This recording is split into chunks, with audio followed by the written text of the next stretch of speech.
As we start our final day of our record-setting Corvettes in Carlisle 2023, know that every car that still checks in from here on is setting a new fun-filled record, so thank you for helping be part of history. And there's still plenty of time to tell your friends about the show. I mean, we're going to be here until 5 or 6 o'clock this evening. We're going to start building the American flag over on the North Hill here in just a bit. You're going to see that come together throughout the morning.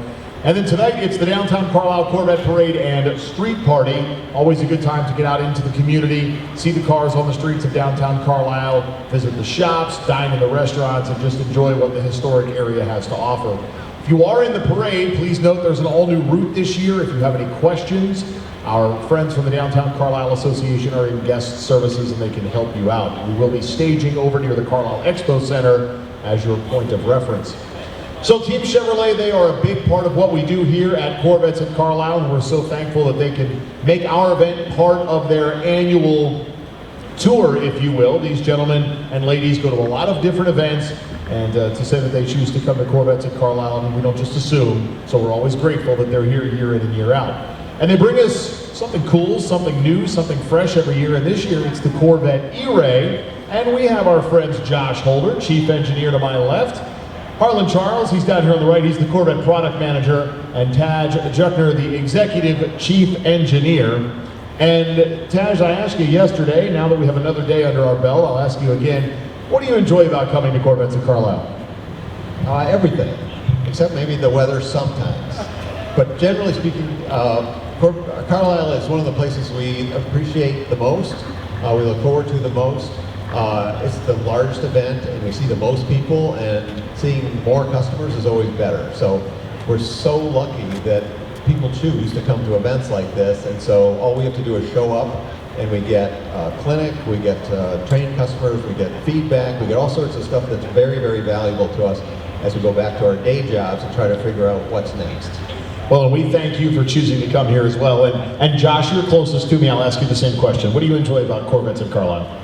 Well, a lot of what Tadge said, being able to interact with customers. I don't think people realize how much influence you all have over the car. Your ideas help make Corvette better, and we're always trying to improve both the driving experience and everything about the ownership experience on Corvette. So we love being here and interacting with all of you. And just to tag onto that a little bit, we at we work for General Motors. We're trying to do this very unusual car, and it's not like if we just say something the way we want it to go, it happens. There's a lot of pushback in the company because it's something very different than what we do, and so it's not just customer feedback to try to help mold the car, but we can give real examples of real people telling us real things. And so we can say, oh, as a Carlisle, I talked to a person, they wanted this or they didn't like that, and so we turn it into something that's a real customer speaking directly to us, and that carries a lot more weight than us as managers inside the company saying, well, we think this is what we should do.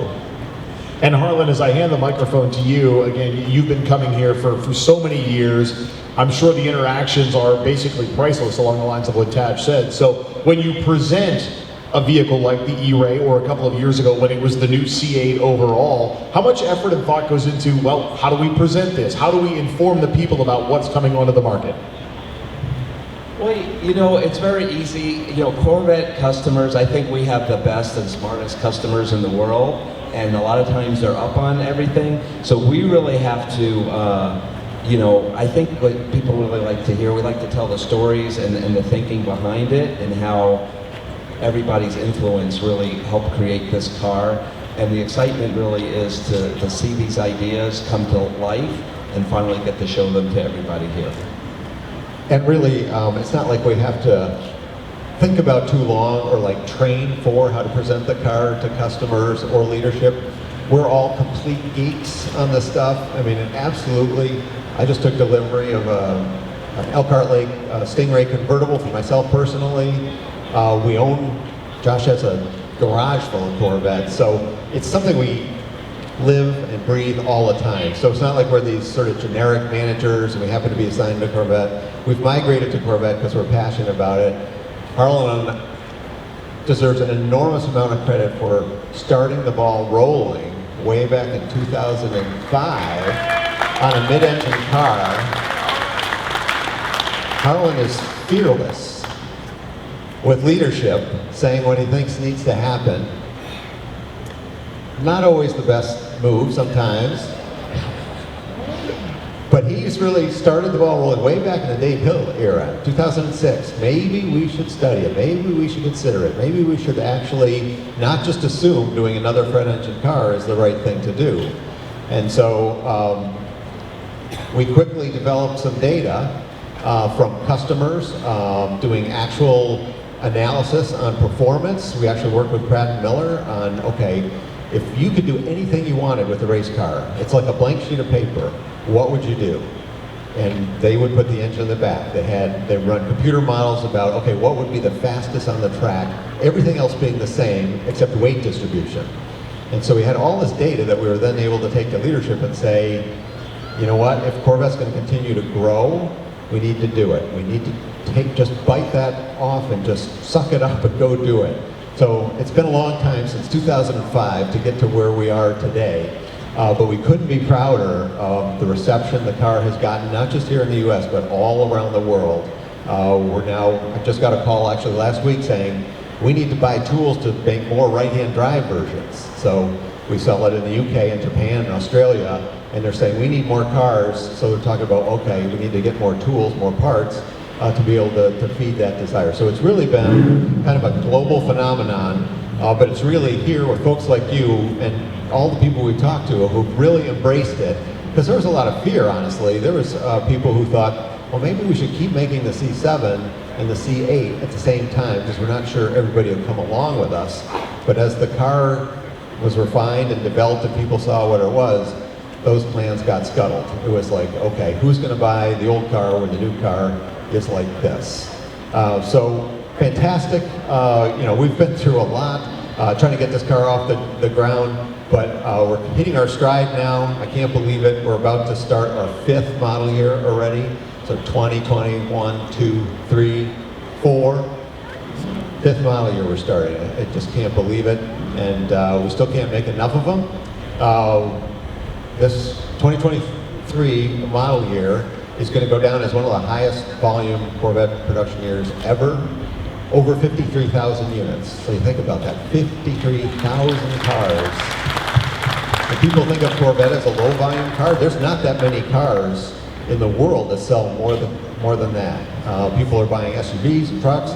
Those are high volume products, but for cars, it's surprising where we rank.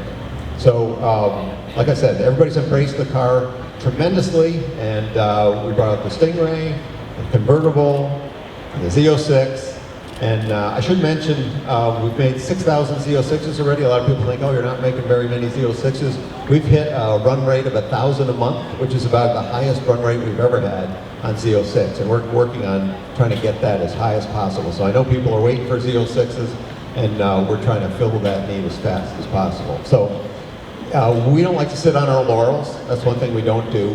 We're always working on something. We're always cooking up something. That's why we come to Carlisle and talk about something new. And so that's what we're going to talk about today. And we're going to start with the E-Ray. So how many people were here yesterday? Show of hands. A lot. You guys are gluttons for punishment. I can't believe it. So anyway, thanks for coming back. So you're going to hear a lot of the same stuff. So the E-Ray is right here. This is in one of the new colors. Harlan will talk more about the new content for 24. It's not just the E-Ray, but the E-Ray is kind of the star of the show. It's the headliner. So it has, small block V8 you're used to seeing in the Stingray, but it's augmented by an electric motor in the front, a very compact electric motor in the front. And people have come up to me and say, oh, you're going electric? Why are you doing this? Why are you following the electric trend? Are you pressured into this? And the answer is no. We wanted to do an all-wheel drive car from a long time ago. We had customers saying, why don't you give all-wheel drive like Porsche 911 Turbo, all-wheel drive, we've got all-wheel drive security, it might even be better on the track. But people had their own reasons for wanting all-wheel drive, and it was impossible when we had the engine in the front. There's just no way you could get a drive train through the super low rearward mounted small block in the front. But when you put the engine in the back, now all of a sudden you have a path where you can put either a half shaft or, as we decided to do, put a battery in the tunnel, put a motor on the front, and we studied both ways, what would be the best way to do all-wheel drive, and it wasn't even close. Honestly, the electric solution is far better and predates all of the commitments from General Motors to go all EV. So we were on board from a long time ago. When we first started architecting this car, we wanted to go this way. So now we get all-wheel drive. You also get more power. So if we've done mechanical all-wheel drive, you have the same amount of power. You're just distributing some of it to the front. Now you have additional power, 160 horsepower on the front axle. You have the security of all-wheel drive. And oh, by the way, it comes with a really nice efficiency play, because every time you lift off the throttle or start to touch the brakes, we use that energy to fill the battery and then give that back to you in the form of additional acceleration next time you want it. So we just thought it made a better car overall. No downsides. You don't lose the front trunk. You don't lose that great American ground-pounding V8 sound of our small block. So it's a still true performance car, but it just does things better. And so we were able to take this car actually upscale without necessarily making it a hardcore track weapon. That's the Z06, it's a hardcore track weapon. We want to make this car the best all-around Corvette we could possibly make, and it was the electrification that helps us do that. So that's kind of an overview of where we're going. I'm going to let Josh talk a little bit more about the technology under the hood and under the body, and then we'll have Harlan talk more about everything new for 24. So Tadge mentioned quite a number of years ago we began working on the E-Ray. And if you get a chance to come over to the tent to see us, please take a look at the rolling chassis. To us engineers, that's really the work of art. Of course, you can see completed vehicles and pick your favorite color and sit in them and take a look, but the rolling chassis really shows the innovation that went into the E-Ray. And from the beginning, we planned this architecture to be capable of electrification. So the layout of the battery that nestles in the tunnel is no accident. We worked, as we were developing the body structure, with the battery team to make sure that we didn't miss out on some potential efficiency because of a few millimeters. So the E-Ray was laid out at the same time the nth generation Corvette was coming to be. And like Tadge mentioned, the mission of this car, and I want to emphasize, if you guys can take one thing away today about the E-Ray, you do not have to plug it in. While this car is very efficient, and it is a hybrid, it is not a plug-in hybrid. Its mission is not fuel economy. Its mission, true to Corvette, is all about performance. And so the battery in the E-Ray is really, really small by electric vehicle standards, only 1.9 kilowatt hours. I tell people, think of it like a slow capacitor. It is really good at transferring high amounts of energy, which is exactly what you need in a sports car, especially the E-Ray and a Corvette. We can take that kinetic energy that Tadge was talking about, that's normally expelled as heat as you're decelerating or applying the brakes. And we often say it's free beer. We can take that, store it in the battery, and then redeploy it to enhance the driving experience. The E-Ray shares the tire sizes of the Z06, so you get this big aggressive stance on the E-Ray to cover the big capable tires. And that being all-wheel drive with a tire footprint that's a little bit wider than 4 feet, all transmitting torque to the ground, 655 combined horsepower, provides some pretty blistering performance. 0 to 60 in 2.5 seconds, and a quarter mile in 10.5 seconds.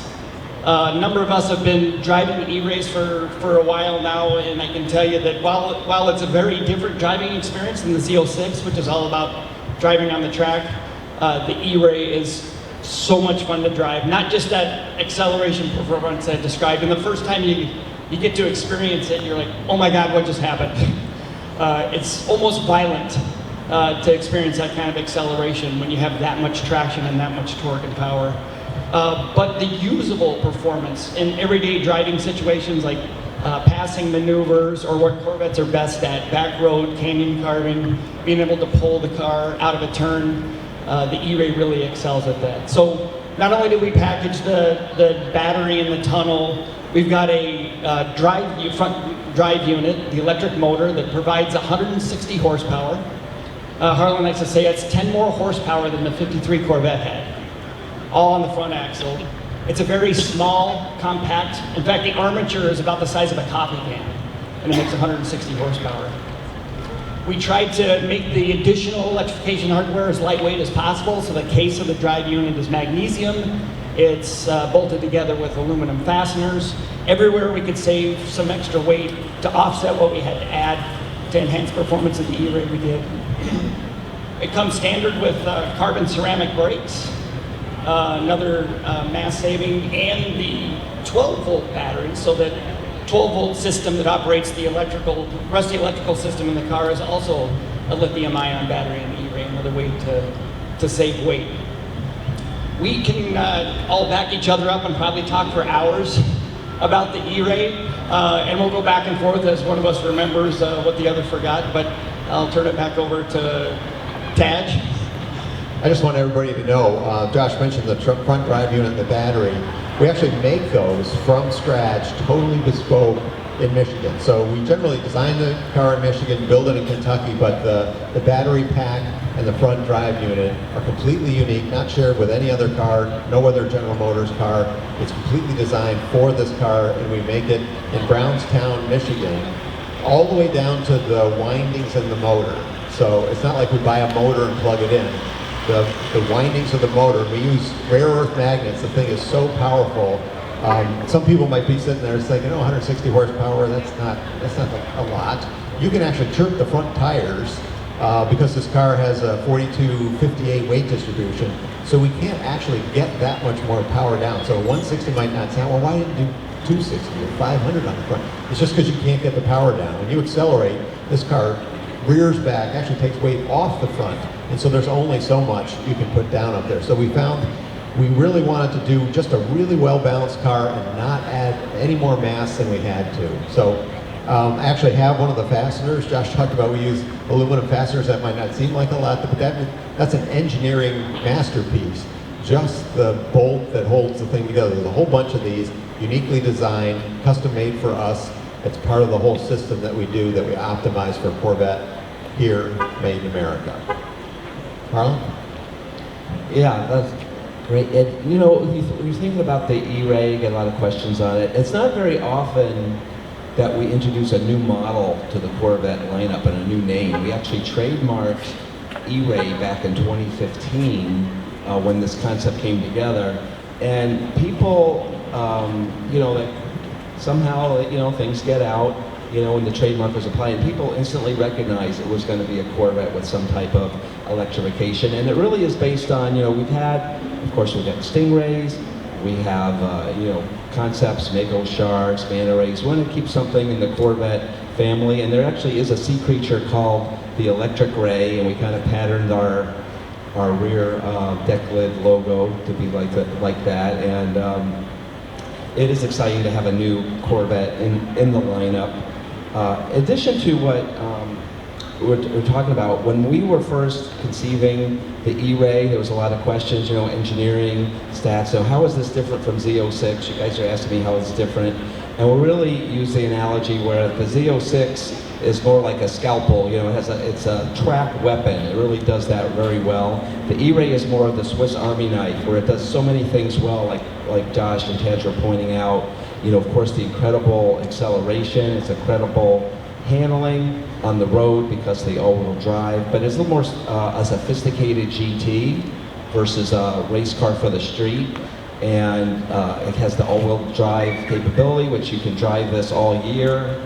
Now, I know I talk to all the guys, I always see that, oh, it's a sad day, whatever it is, October, November, December. I'm putting the car away, maybe we'll see it next spring. And maybe some of you will still do that, but with an E-Ray, there's no reason to do that anymore with the standard all-season tires. And they really do provide incredible performance in the rain and snow, but they're also incredible in the dry, too. I mean, I would challenge people that you even know the difference between a PS4S on a street drive or on Tail of the Dragon or your favorite road. The car really sticks great. And then, like we said, the mission wasn't really fuel efficiency, but we do get that benefit. And I know people say, well, do we really care? But when you're going on a trip, and you get the same efficiency relative to the Stingray that we all enjoy. You can go over 400 miles on a tank very easily. It makes it really great long distance tour as well. So design-wise, like we said, it's based on the wider Z06 chassis, but we did some changes. We made the body color accent standard because we thought it was more fitting with its persona of a more sophisticated high-tech GT. You can still get the carbon flash as an option if you prefer that. Also, you notice the corner exit exhaust, and we did an all-new wheel design, especially for the E-Ray, which I think a lot of our favorite. You see the one here has the carbon flash with the machine edge. We have an all-black version, a standard titanium version, and a very high-polished version as well. So make sure you come over to our Chevrolet Corvette team tent and check those out. Now, in addition, for 24, we have, across all the Corvette lineup, we have new colors. This is a new Seawolf Gray. It's a tri-coat color that we're showing here. But in our tent, you can also see the new Riptide Blue, really nice bright blue. And we have the new Cacti Green, which it's getting a lot of fans. A lot of people were skeptical about it, but seeing it in real life, I think it's getting a lot of fans also. And this car also is showing our new interior combo for 24. It's called Artemis. It's a kind of a khaki green-gray color. Again, a very sport luxury look. We like it, and it's again, it's getting some fans as well. Also, you know, we were talking about before when we kicked this off how we get input from coming to Carlisle, how we learn so much from everybody. And so some of the things that we've added based on your input was we've had the hood now has a power pull-down closer, a soft close hood, just like the trunk does, because the hood is really, let's face it, it's also a trunk as well, and the Corvette, so it makes it easy. You don't have to slam the hood like you used to before or push it down, it just pulls it down. The other thing, convertible retractable hardtop has been very popular. We've sold more convertible, the highest convertible percentage on Corvettes since the 1960s. But the one thing I always hear, you know, people ask me, they want me to pop the hood or pop this, they want to see the engine. So now we have a new option. It's a convertible engine appearance package. So under the tonneau, there's a window to the engine, and you can also get the different engine cover options that go with that. And now you have a way to show your friends and admire the beautiful, either the small block V8 or the LT6 in the Z06 engines now. And additionally, we've added across all Corvettes a bunch of safety features. Chevrolet, these are things that people are used to having in their cars now. Of course, we made the rear camera mirror standard. We've also added lane departure warning and assist, forward collision alert, automatic emergency braking, IntelliBeam, high beam assist. These are kind of things that people expect in cars, but Corvette, we know, is a driver's car, so we made these things. It's up to you if you want to use them, but we're trying to encourage people to use them, so we made them as less intrusive as possible, so when you're driving, it's not in your way of your fun driving experience as well. For 24. And then also, we also have a Stingray carbon flash. We've made that in the regular palette, the black metallic. And there's a new set of wheel designs. We have in two finishes, 5 split spoke wheel for Stingray. Can't forget about Stingray, obviously. It's our bread and butter. So we have another new wheel look for Stingray for 24. So finally, I would just like to brag about a few things that the whole team is proud of. First of all, we've now won the J.D. Power's Quality Award for luxury sports cars 3 years in a row now. Thank you. And not only that, last year we didn't win just for the segment, we won for the entire industry. The best quality score for any car or truck in all of the segments was Corvette. So I know you'll have friends, maybe they're driving something from Europe or Asia, and just tell them if they want to improve their quality and their quality of life and their fun, they should drive a Corvette instead. And then we're also, of course, the Blue Book, Kelly Blue Book Resale Value Award, which is easy to get when you guys are selling these for more than you paid for them. And another one that we're really proud of too is the Performance Car of the Year. Both Road and Track and Motor Trend have their own Performance Car of the Year competitions, and the Corvette Z06 won both of those. And for Car and Driver magazine, we're continuing to be in the 10 best selection as well. And then finally, anybody watch racing, Corvette racing fans? Anybody watch the 24 Hours of Le Mans? We won our class. It's the 100th anniversary of the 24 Hours of Le Mans, so it's a very special year. And Corvette, we're in probably the most crowded class. There's 21 cars. There was 8 Porsches, 7 Ferraris, 5 Aston Martins, and just 1 Corvette. And all those cars finished behind the 1 Corvette. So we're the champions. And the organization, the World Endurance Championship, they've been encouraging us. We started this last year, but they've encouraged us not just to bring the 1 Corvette to Le Mans, but to compete in the global series of World Endurance. So we have 2 races to go, but we've already clinched the World Championship for Corvette in that series. So I would encourage everybody, if you haven't, I think, come by to see our Chevrolet Corvette Team tent, and you can sit in the cars, you can see the chassis they're talking about, and ask us questions, and we'll be here all day. Thanks, Harlan. Awesome job going through it all. Harlan didn't mention the price. Obviously, it's not inexpensive. $104,000 is where the E-Ray starts, but you get an incredible amount for your money.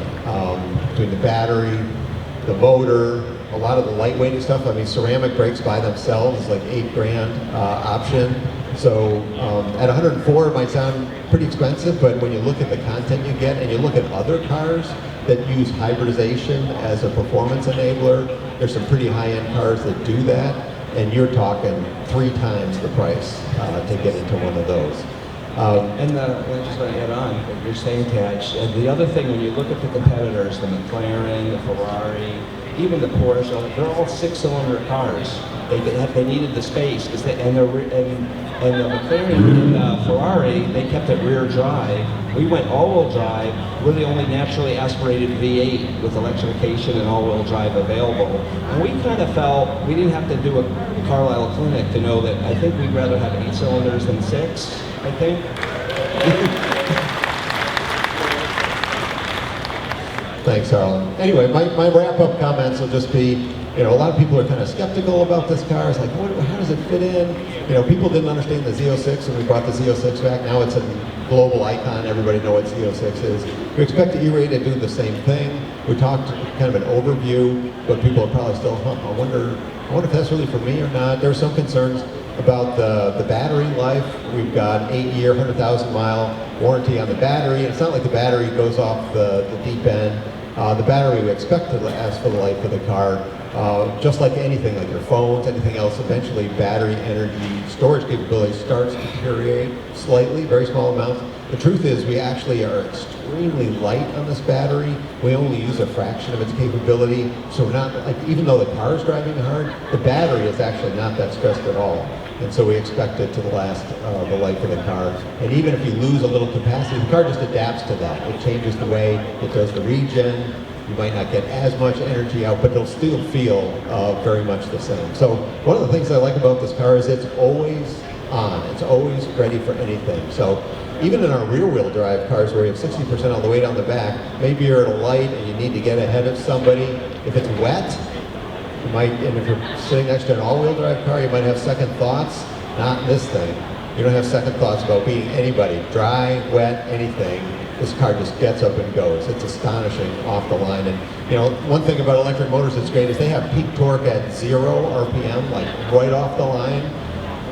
Internal combustion has 0 torque at 0 RPM. So you kind of have to have it built so that the two play together really nice, both from a mechanical standpoint and from a sound standpoint. Like I said, you don't lose that great American V8 sound, but when you really get on it and you hear the powerful motor up front start to drive, you get a symphony of those two sounds, and it's pretty intoxicating. I think once people start to hear that for real, start to appreciate it, I think they're gonna like that's the sound of speed. So this fall we're gonna put a bunch of media in the car, and so you'll start to see the third-party driving impressions come out, and I'm very confident that they're gonna confirm what we've been telling you guys about what's great about this car. So like Harlan said, be sure and come by the tent. Josh, you want to add something? Yeah, just to build on what Tadge said, I mentioned we could all talk about this a long time and we'll remember things.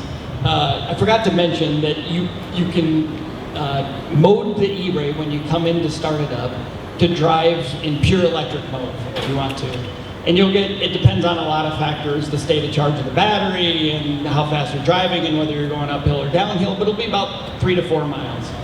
A typical use case for that we call neighborhood exit. So for example, you're leaving early in the morning and you want to be courteous to your neighbors, that could be a use case. It's not the mission of E-Ray to be able to drive it in pure electric, and I've had a few people ask me about that they heard that after 4 miles, the E-Ray, you know, the electric motor just stops working. And Tad's touched on it a little bit. The E-Ray's powertrain layout, power delivery, fun factor is automatic. You don't have to think about it. You don't have to worry about it. And I promise you that nearly all of the time while driving, the electric motor is engaged. Whether it's from your right foot or from your left foot or coasting, it's either helping you put a great big wide smile on your face with acceleration or recapturing energy wherever possible to bring it back into the battery. So you don't have to think about, again, you don't plug it in, you don't have to think about the state of charge of the battery. We're managing all of that for you. And if you want to pack the battery as full as possible in an anticipatory way, say that the next morning you're going to leave early, like my earlier example, you can use a feature called Charge Plus, and that will set the target state of charge of the high voltage battery a little bit higher. So if you want to top it off, you can do that. But you don't need to drive around in that mode. Again, it's just one more thing that all this technology in the E-Ray is not just for technology's sake. We're not trying to meet a mandate. It really makes the car more fun to drive, more engaging, and you don't have to worry about all the systems going on. You just drive the car and enjoy it. Tell them about your drag strip testing. Yeah, we have rough jobs. So I had to go with a few of the guys and test the E-Ray on a drag strip. That's where we validated the blistering acceleration performance. In fact, the guy at the drag strip that was starter, you know, running the tree, has obviously in a lot of fast cars at a drag strip. That's his job. So it's probably pretty hard to impress a guy running a tree at a drag strip. But after a few passes, he came up to some of us and whispered, and of course the car was still in camouflage. All the rest of the track was closed down to the public, and he asked, are you guys really gonna sell this? People are gonna be able to buy this? Just a testament to a third-party endorsement of how capable the car is. But on the way back from the end of the drag strip, to go down to the staging lanes in the burnout box, the battery was already replenished from the drag strip run. So that gives you an indication of how quickly power flows in and out of the battery. It's remarkable. You can beat on the car and drive, by the time you get home into your driveway, the battery's pretty much full. It's hard to deplete it. It's very difficult to deplete it. So anyway, enough about E-Ray. As Josh said, we could go on and on and on. We took some questions yesterday. We'll try it again today. We'll see how this works out. So can we take questions from anybody? Yes, right here. Availability. Okay, so our plan, we've been saying all along, we're going to start building them this fall, and we still plan to do that. The wild card, of course, is the UAW potential work stoppage. So if you read on the news that the UAW is shutting down General Motors, more than likely going to affect Bowling Green, which will just delay our plans. But the car's essentially ready to go. We have thousands and thousands of miles on our captured test fleet, like the pre-production cars. And so the car is getting its final polish and we'll be ready to ship when we can build them. So hopefully yet this fall. I will remind people too, like we did last year when we were talking about Z06 launch, that similarly with the E-Ray, we are going to start deliberately slow and measured. We want to make sure everything about the car and the systems that build it and the quality checks are correct. So those of you on the waiting list, be patient. You will get your car. But when you hear that we've started production, you shouldn't expect just a flood of E-Rays to be out on the road. We're going to do it in a deliberate way, much like we did with the Z06. It's a very technically complicated car. You think about an E-Ray convertible as we have here, and I've challenged people to think of a more complicated consumer product than this. It's enormous. The number of parts that go into a car like this is just incredible, which means the supply chain has to be incredible, and every single one of those supply chain, every person along the way has to learn how to do their job and do it well and perfect quality. So there's a natural ramp to it, and we'll be following that ramp. How much? How much? Did you just walk up? 104. It's a bargain, trust me. I already explained it to all these people. They're all getting their wallets out. Who else got a question? Right What's here. it sound like? What's it sound like? Yeah. I was describing earlier, so it's got the small block V8, so if you like the way a Stingray sounds, that's kind of the way it sounds. But when you get on it and the electric motor starts whirring, it kind of blends together, especially at high speed. You'll notice that it sounds like a powerful, really powerful electric motor, so it sounds like, because that's what it is. And the sounds kind of blend together, but you never lose the V8 sound. Any more? Over here.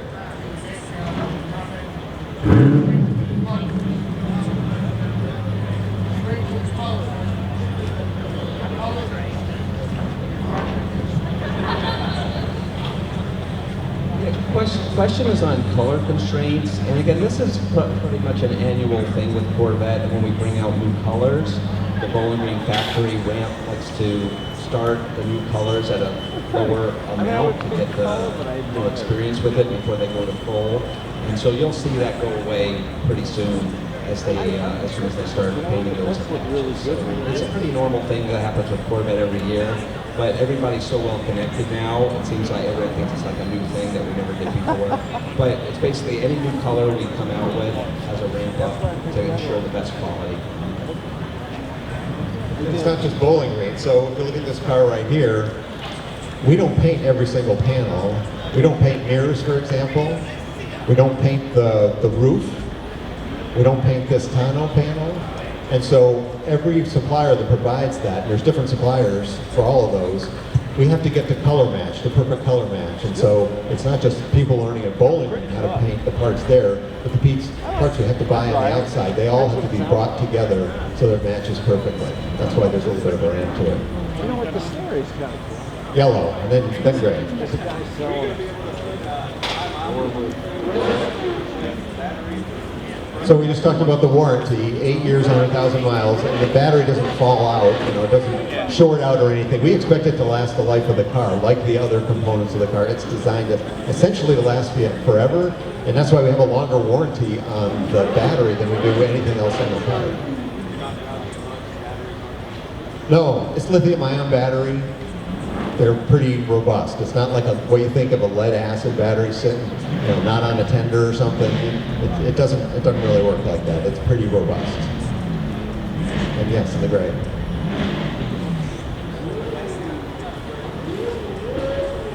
Are we going to race the E-Ray? Well, what we race depends entirely on the people who make the rules for the race car. As far as I know, there's no consideration of an E-Ray series or something like that.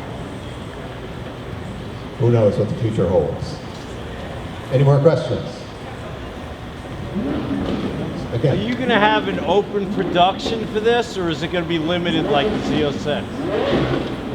The question is the volume going to be limited? So we try to build to customer demand. We're trying to do it for Z06. We've made 1,000 Z06s a month. Problem is the demand is through the roof. Yeah, I know. So when you say open, we are capacity constrained at Bowling Green. We can only run the line so fast, and everything is, how many cars we make is determined by how many parts we can get. And so constraints at suppliers you never heard of can slow us down. So we actually have to fix our schedules, which we do well in advance, based on the number of parts we can actually get. So E-Ray has a bunch of bespoke parts on it. If it turns out those parts are a constraint, that'll limit it. But it's not like we're saying we're going to put a serial number, we're only going to make 1,000. We're going to try believe me, we are going to try so hard to make as many cars as people want. You might have to wait a little bit, but actually in some ways, and that's another point, but some people are thinking, well, it shares a body style with the Z06. Every E-Ray you make, does that take away from a Z06 car? It does not. We can make both cars. Their production depends only on specific parts for that car. So it's not either or. We don't have that problem. Anybody else? Okay, we're going to call it. Thank you very much.